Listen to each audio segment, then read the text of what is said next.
बहू खाना बन गया क्या? कमरे से रीना जी चिल्लाईं, आज मेरा सर दर्द हो रहा है मम्मी जी।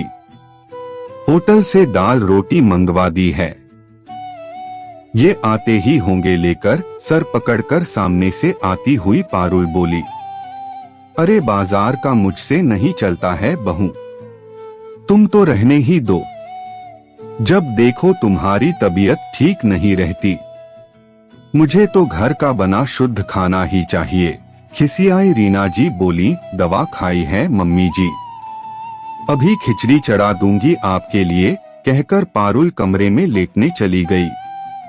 पारुल को माइग्रेन की समस्या थी।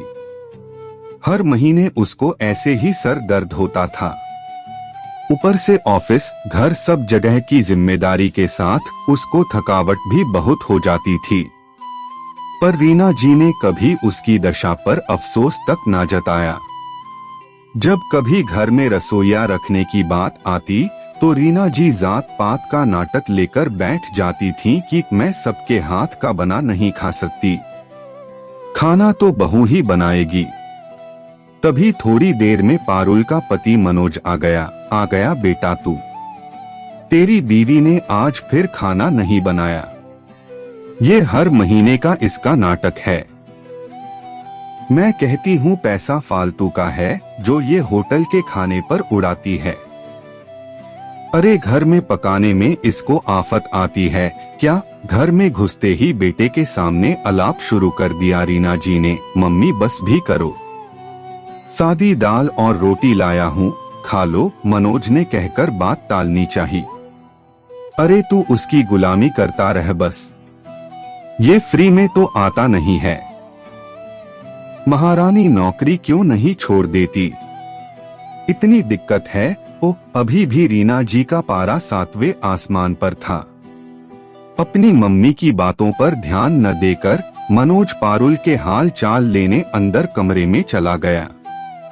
कमरे तक रीना जी के उल्हानों की आवाज साफ सुनाई दे रही थी और पारुल का सर दर्द से फटे जा रहा था। सास की बातें सुनकर वो रो रही थी। मनोज बहुत सहन करता था, पर आज पारुल की ऐसी दशा उसको नागवार गुजरी। क्या चाहती हो मम्मी?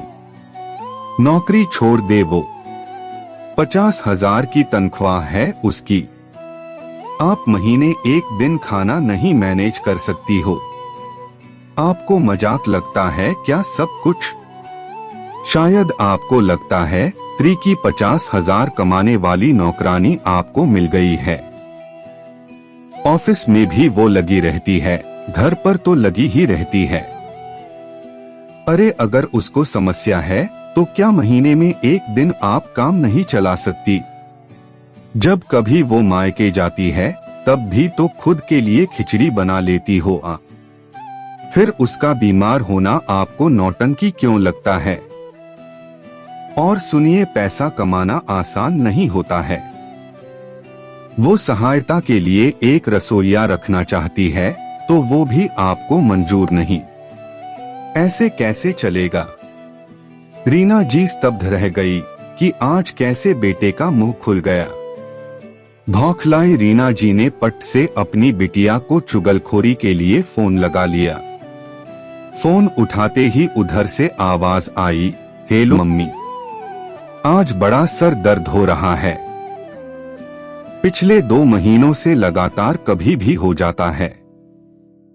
मैं तो पड़ी हूँ आराम से, होटल से मंगवा लिया है खाना।